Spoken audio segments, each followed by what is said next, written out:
Lightning like Steve McQueen. I'm in the fast lane when the light turns green. And I built tough, I ain't nothing but grit. Cause I made rugged blood, sweat, and spit. Yeah, like a horse I fly. Better push yourself in for a bumpy ride. I like to play hard, but I work harder. And I weather the storm cause I'm built stronger. What is up, ladies and gentlemen? We are back. We are live. It is the Freight Coach Morning Show, the top morning show in transportation, coming to you every single weekday, 8:30 a.m. Pacific, 10:30 Central, to break down some industry headlines and to provide some actual insight into what you can do with all of this information that goes on in this crazy fucking industry that we work in. Most importantly, though, we want to see you stay in business. We do not celebrate when people go out of business and only talk to people who are failing in it. We want to talk to people who are helping you navigate through any freight market out there, because it's why I fly the American flag behind me proudly every single day, is because I'm living my American dream, and I want everybody in this industry to live their American dream as well and do that out there. But before we jump into today's show, I got a very special guest for you guys today. We're going to talk about some real broker carrier relationships that are out there. It's a term that a lot of people love to throw around, and we're going to talk about some of those experiences that this trucking company has had here as of recent, as well as some industry headlines. But before we do that, got to give a shout out to my friends over at VHub. You guys, VHubApp.com, hit them up. Whether you're a broker, carrier, or shipper or alike, we all need access to trailers at some point in time. And now with VHub, you have a seamless opportunity to go on there, take that trailer, and make a little bit of money with it as well. And that's the best part, is if you're a small fleet, for example, you should never have to shut your operation down if your trailer's in the shop. So what they got right now, you guys, $700 to grab a brand new reefer trailer out of Clearfield, Utah, and bring it into Henderson, Colorado. That's on top of the freight that you can find to load out in that trailer. They also have San Diego going to Spokane, Washington, 2022 heated van. You get paid $600 to do that. And that's going to be a phenomenal freight market here, you guys. It's harvest season up in the Pacific Northwest. It's going to be followed up by Christmas tree season. It's going to be a very fruitful market here coming up. They also have Paragould, Arkansas, Glade Spring, Virginia, going over to Orting, Washington. $1,550 to do that with some brand new dry vans. And then they have, this is for an open bid out there. If you have to run from Quebec over to Calgary, Salaberry, Day, Valleyfield, up there in that area just outside of Montreal, go on vhubapp.com and put in your bid on that. And it's an open bid right now. So hit them up. And my man, Xavier Campos, and my friend, Stacy Steen, they'll be in the audience here. And you can reach out to them direct. Just do me a favor and let them know that the Freight Coach sent you. Pat Green, what's up? Let's fucking go. Happy Friday. Josh Breeze. Dude, I think Josh Breeze is supposed to be dressing up in a certain outfit either today or something like that. I remember their post from Freight Vana that they had to get 300 likes, and they got it. Looking forward to seeing Josh's outfit. Connor Foster, slanging freight, baby. Let's roll. All right. I'm going to bring my guest on here today, you guys. He's been on before. You guys know him. He's out in Denver, Colorado. Mr. Honest Ballick. What's up, brother? How are you? Not much, man. How you doing? Ah, dude, just making the world turn one truckload at a time. Yes, sir. That's what I'm doing. What's good out there, man? How's the market for you guys right now? Again, it's easier to hear it from you. You're the one who's out there. You got 50 plus trucks in your fleet and everything else. So what are you seeing out there, man? I mean, the spot market has definitely took a downturn. Customer freight, I mean, most people are realizing that the market is loosening up a bit. So, I mean, you're going to see a price shift, in my opinion, in the next couple of months. But I feel like there's still freight out there to move, for everybody. If you know your niche, your ways of doing business, if you find stuff, you'll do good. So what's your guys' niche though, Honest? Like, I mean, you're based out of Denver. Where do you guys primarily run and everything? We run all 48, to be honest. Okay. So we run maybe, I think the farthest, we will even go Canada. We've done trailer exchange in Mexico before, but legit, we go everywhere. But we're always looking for like inbound Denver lanes coming back in.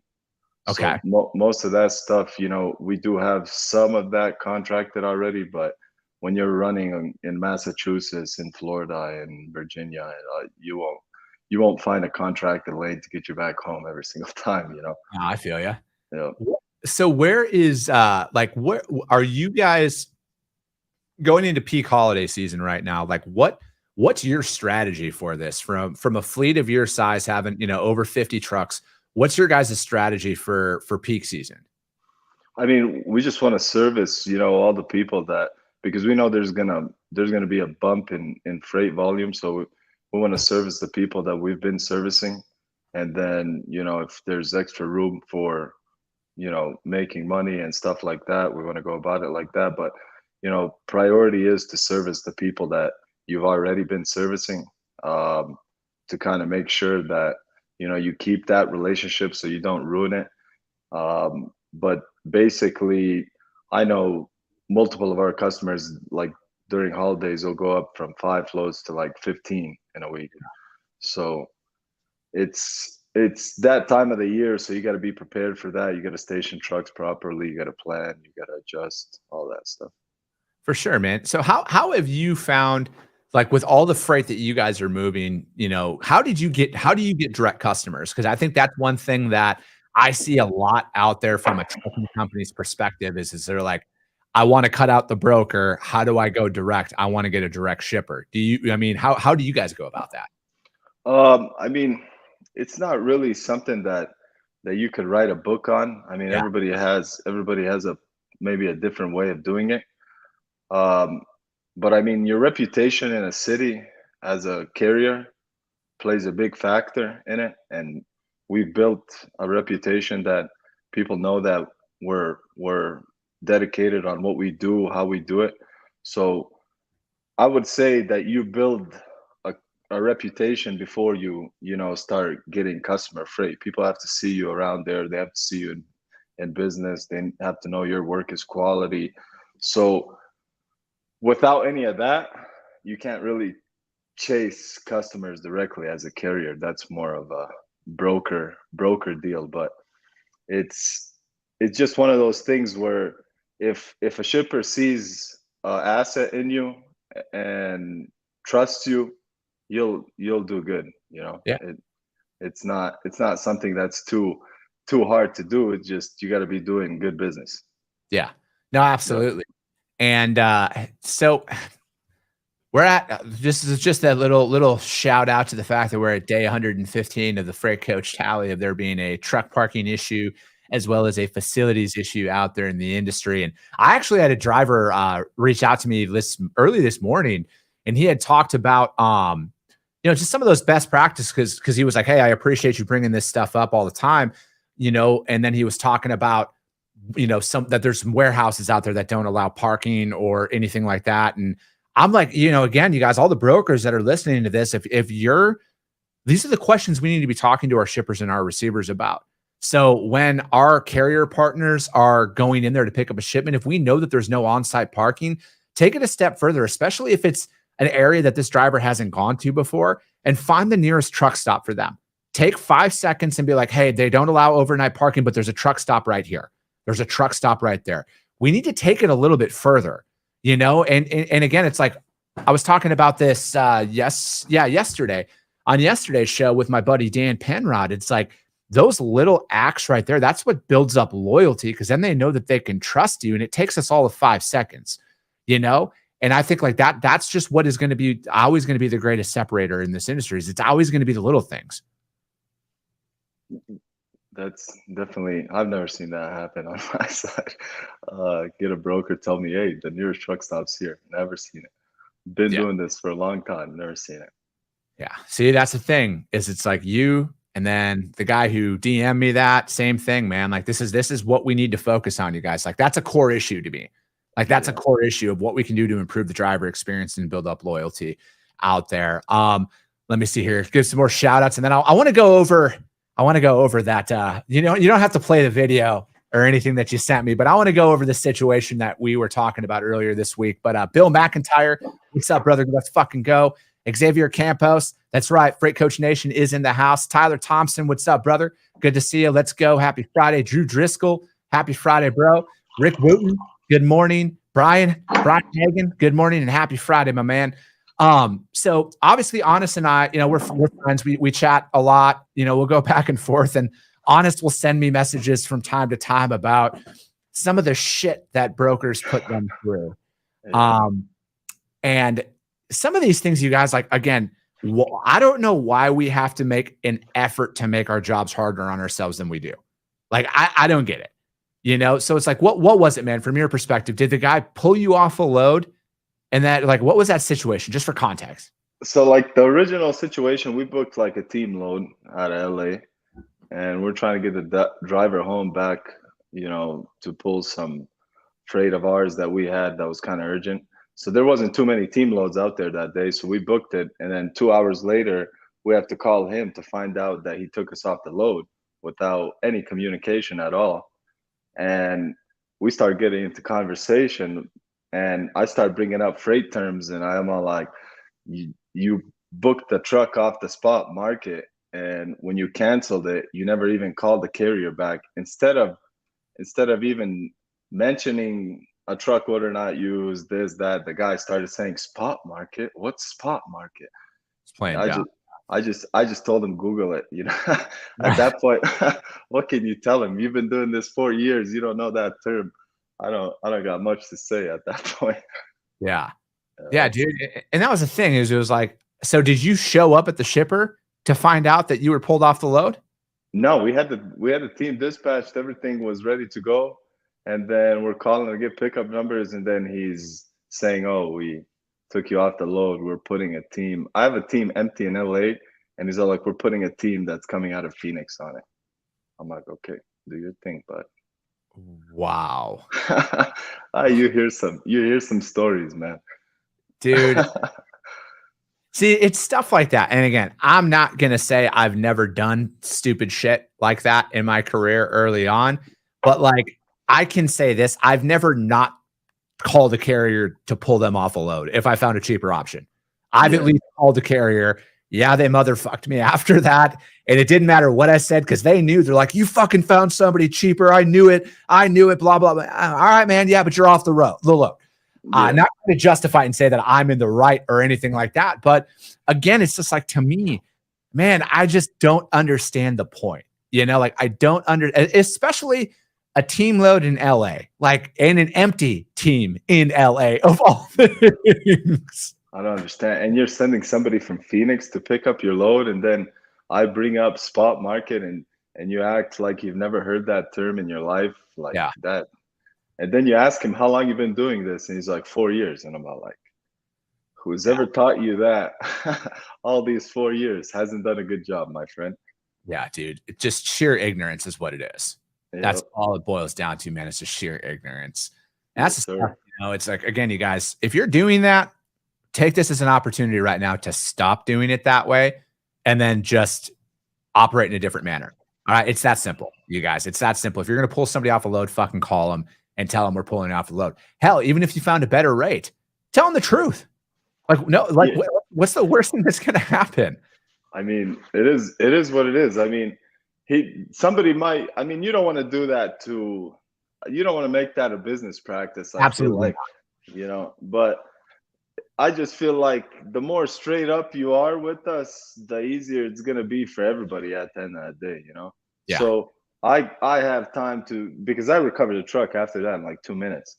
Yeah. So it's not like I can't find a load. It's just tell me, hey, straight up, I have it or I don't. That's all I ask for. Let you know so you can go find a load. Don't go about and take your ability to do your job away. No, I get it, man. All right, dude, let's break down a couple of articles here. The first one was from fleetowner.com, and the title of it was, how did that carrier even get on the road? And then, it goes on to talk about motor carriers and professional truck drivers are essential to our lives. As a law enforcement officer, I saw the hardworking folks in the trucking as part of the highway safety and often an emergency response. Still were those times where my colleagues and I were left wondering, how do these carriers even get on the road? Long before trucking companies face ongoing compliance with federal safety regulations, they must first qualify as an interstate motor carrier. The steps necessary to begin life as a motor carrier ensure that every interstate transportation company understands the federal rules of the road, from compliance, monitoring, and must meet various legal obligations. So from every time you add a truck to your fleet, Honest, what are the steps that you have to go to ensure that this, because it's not just we buy a truck, we have an MC, we have insurance, we can go. Like, there are certain things that you need to follow before you can even put that truck out there to haul freight, right? Yeah, I mean, it depends too. I mean, normally we're buying new equipment, so the DOT inspection, all that pre stuff that you normally have to do with per se used equipment, you don't have to do with a new truck. But you got to put it, on your IFTA reports. You got to put it on your permitting in New Mexico and Oregon and Kentucky. You got to add the truck to your insurance. There's a whole bunch of steps before that truck actually gets on the road. You got to plate it, of course. I knew a guy that he did all that.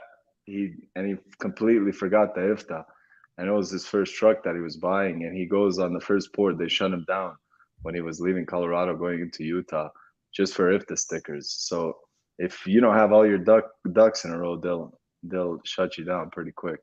For the people out there who don't know what IFTA is, can you put that out? IFTA's like a fuel tax kind of deal, but every state, if you're a carrier from that state, you have a sticker on the side of your truck on both sides. And if that sticker isn't visible to DOT, you're liable to get shut down. Yeah, dude, absolutely. And, and again, it's like, it's those little situations like that, and let me see, because it does list out, like, I thought this article was pretty solid overall from Fleet Owner, because it does list out like 5 crucial steps that you need to have all of these things done before getting the truck on the road.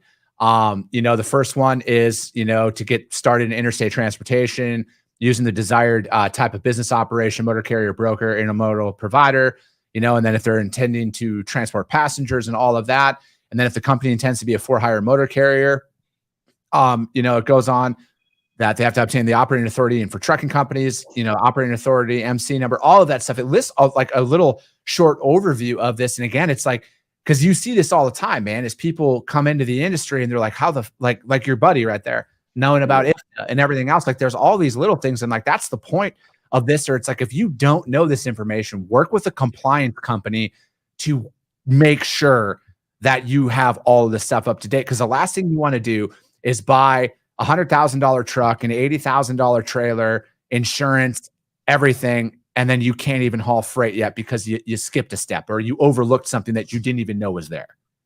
You got to do your research definitely before you open any business. I mean, you can't just open a business, expect it to work. So, I mean, you got to definitely do your steps on researching what you got to do to kind of be able to operate. Yeah, absolutely, man. And that article was from fleetowner.com, you guys. And that is, how did this carrier ever get on the road? Again, all the links to the articles that we break down are all put up on the Freight Coach YouTube channel, as well as the Coffee with the Freight Coach podcast platform. Again, read all this stuff, you guys, because this is just another thing we can do, even as brokers, having these from a compliance perspective to look out for some of these things, because again, you don't want to book the wrong truck on a load and then have it end up costing you. Let me see here. Ben, what's up, man? Happy Mexican Independence Day today. That's right. Happy Mexican Independence Day from Colombia. Johan Moreno. Yeah. Viva Mexico. Yes, Let's sir. roll. Let's roll. I love it. The next article is going to be from FreightWaves, and it is talking about August freight volumes at a 4-year high. Line haul rates down 3rd straight month. Rates are topping out and starting to slow sharply here. So again, with what you're seeing out there, man, freight volumes, like, you're still, like, your trucks aren't sitting, right? Like, they're fucking moving. You're finding freight. You're getting them loaded. There's no minimal downtime, all that stuff. Yeah, I mean, you gotta know how to function when it's up and when it's down. I mean, if you don't know how to function when it's down, everybody can function in a good market. Yeah, everybody could do it. It's just the stuff that separates how some people say the men from the boys is when it gets like this, how do you function through it? And it includes a lot of planning. It includes stuff that maybe you weren't doing as much of before. It's a lot more hard work that goes into it, but it's definitely doable still. And if you created relationships in the past with people don't just forget about you. They know you provide quality and service, and every single time you provide a truck, they know that that's going to get done, no problem. You know, I knew a guy, and LA market fell like it was bad. He booked a cheap truck, sent it into Colorado, the whole load burned. So cheap doesn't always mean, you know, good at the end of the day. So no, dude, that's exactly it. And again, it's like, this just constantly brings up the point to me of, it doesn't matter what the market is doing, you need to provide solutions, because people fuck up in any market.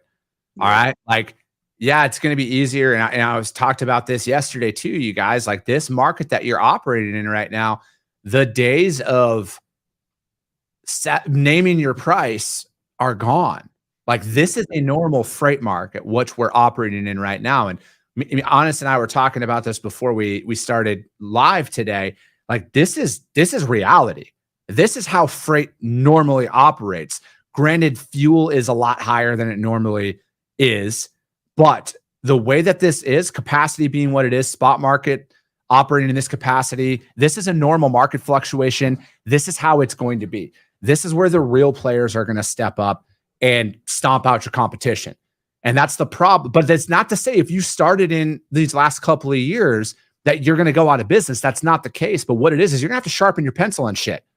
You're going to really have to be very much aligned with how things are going to operate. Because at the end of the day, you guys, dry van and reefer market as a broker, 10 to 12% margin percentages, that's fucking healthy in a normal freight market. Because if you're going to play in a commoditized field like van and reefer, you make your money in volume. You won't have one load home runs all the time like you may have had over the last couple of years. All right. That doesn't exist anymore. Now, I'm not going to say that you might not get lucky. You know, you might fucking pull a leprechaun fucking pot of gold at the end of the rainbow situation where you get a carrier who's like, I will take a load for whatever, get my driver home, and you make $1,000. All right. Fucking chalk that up as a W and get back to operating the way that you normally do, because that's just not the reality of how things work, you guys. Yep. You need to accept your loads. You need to execute upon them at all costs, because if you were making $700-800 a load over these last 18 months, you fucking better be prepared to lose $700-800 a load moving forward, or else there will be real sharks in this industry who know how to play these markets, who will fucking gut you. I cannot put it any more clear. I know plenty of people. I'm one of those brokers. I would be completely fucking fine with making $100 a load, moving 50 of them in a day, knowing that none of my fucking competition even sniffed a rate confirmation that day. I'm cool with that, because I know eventually you guys will give up. It's just like a fucking snake, man. They slowly squeeze you and fucking choke you out. That's how this competitive markets operate. I know somebody's going to sit here and say, it's not always like that. Sunshine and gumdrops does not fucking exist in the real world, you guys. You need to be a fucking savage right now. Also, I mean, though, I feel like now in a bad market that your service that you provided or that you provide, if there's a lot of competition, now that's a big factor as well. If you were just a guy that's there just to move a load here and there whenever he can, you know, I think that right now you're kind of losing, because he's probably giving it to somebody that offered him more service, covered more freight, covered, you know, let's say 20 loads a week instead of 2. You know, so that matters now. You know, your reputation, what you did before when it was hot, and what you're doing now when it's cold. And yeah, if you don't change your operation much, people see that. See, and that's the thing, is it's like, and I've been saying that now for months, Honest. If you have charged sky high prices and provided shitty service that has been tolerated, that is no longer going to be tolerated. They're not like why the freight went away. It's because people did a better job than you over the last 2 years. Exactly. They did a lot better job than you. They serviced the accounts no matter what. They didn't give a load back because you weren't making a certain margin percentage. I mean, we were taking business from companies that have been in business since 1950 during that time.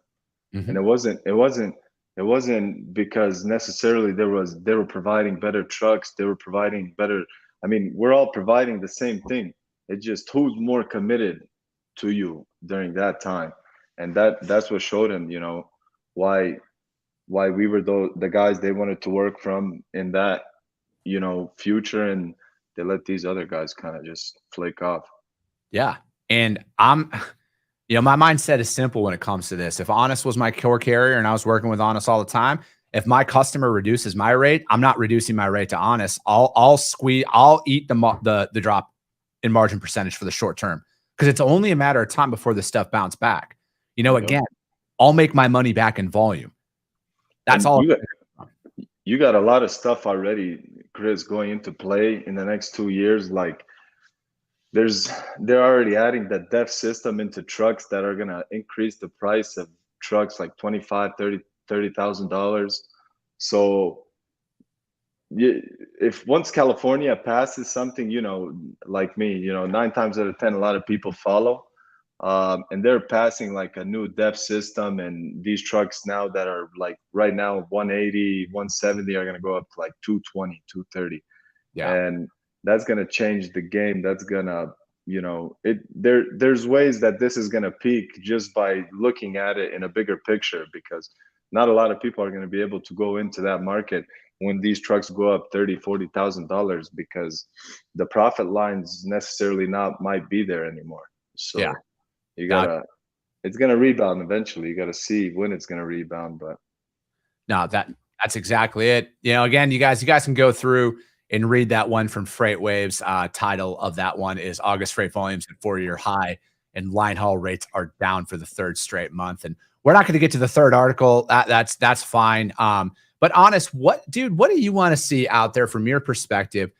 What could a broker do to win your business? Because again, I'm all about becoming a broker of choice for carriers as well, because this might be a hard pill for a lot of people to swallow. I don't have a business as a broker unless I can provide capacity to my customers. What could I do to have you be like, I want to work with fucking Freight Coach all the time? I mean, just the honesty, I work with multiple brokers. I mean, I like transparency. If you give me transparency, honesty, a fair rate, I'll probably call you 9 times out of 10 back to see if you have that load again. But if you're treating me like garbage, you're calling my driver 10 times for tracking in the middle of the night, my driver's complaining to me that a broker's calling him at 2 a.m. and he can't sleep, then of course, man, like, you got to understand, I'm not going to book a load with that broker unless I really have to. So it's just stuff like that, like we get, called by 3, those 3-letter brokers, 2 a.m., 3 a.m. If you're ever on a load with them, it's like, what are you calling me for at 2 a.m., 3 a.m.? The appointment's at 8 a.m., 9 a.m. What are you calling me for that early? So it's just the way how people do business. There's a way, I'm not afraid. I work 24/7. Now you could call me if I have an 8 p.m. delivery, 2 a.m. delivery, whatever, and you need a check call on that, well, no problem. But if you're calling me at 2 a.m. and the appointment's at 8 a.m., like, people sleep, especially drivers. Don't call my driver at 2 a.m. when he's on his 10-hour break. That guy needs to sleep, I'm right there with you, man. And I think, like, from the structure of that, it's just like, if they're on tracking as well, and you reason to call them, like, what's the fucking point of calling? It's like, check, like, here's a piece of advice that I would give. If you have a multi-day transit load that we're talking about right here, when you're booking it up, you guys, let them know that, hey, points of contact throughout transit, I'd like a morning check call and an evening check call, just to make sure everything's good. And then on the morning check call, ask them, hey, Honest, where do you plan on making it to tonight? What city are you going to be located in? Where do you plan on shutting down at? Perfect. if there's within a certain mile radius of that city, and I see them shut down there, guess what? They're fucking down there for the night. They are where they say they are. You don't need to reach out necessarily. Or I like to build rapport with people, because again, my thing is, hey, have you been to this city before? What can I do to help you out there, man? Are you going to park? Are you looking for parking or something like that? Maybe I can find a truck stop for you. Again, little pieces of value add, you guys, are going to go such a long way. And it takes us I'm in front of a fucking computer what else do you need me to do? I can't watch ESPN all fucking day. You know, like shit. Yes, provide sir. value. But even as a carrier, you know, same thing, you know, like for a broker, you want to provide, if a broker is being good with you, you want to provide value for that broker. You want to set yourself apart from other carriers. So you want to, you know, for my customers, we provide tracking links. We provide a sheet. Like if we're doing more than 10, 15 loads a week with a certain customer, we're providing you a tracking sheet where you could see all your loads, you know, that you're moving with us live in process. So I mean, you got to provide visibility for them, and you got to make life easier on them, not by just providing a driver.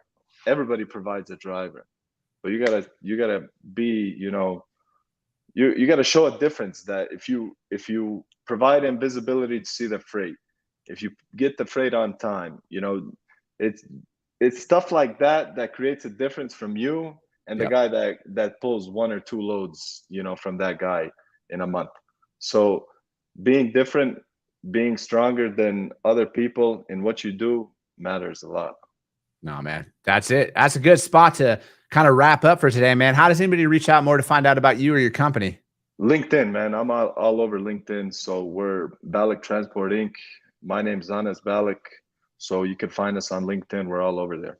I appreciate it, man. Hey, that's it for today, you guys. That's it for this week as well. The Freight Coach Morning Show, you guys, we're the top morning show in transportation. We'll be back next week, 8:30 a.m. Pacific, 10:30 Central. Just got a small favor to ask. Outside of you guys enjoying your fucking weekend, if you saw value in this, share the show, all right? Because if you guys see value in it, your network's going to see value in it as well. I appreciate you guys all so much, and we'll be talking.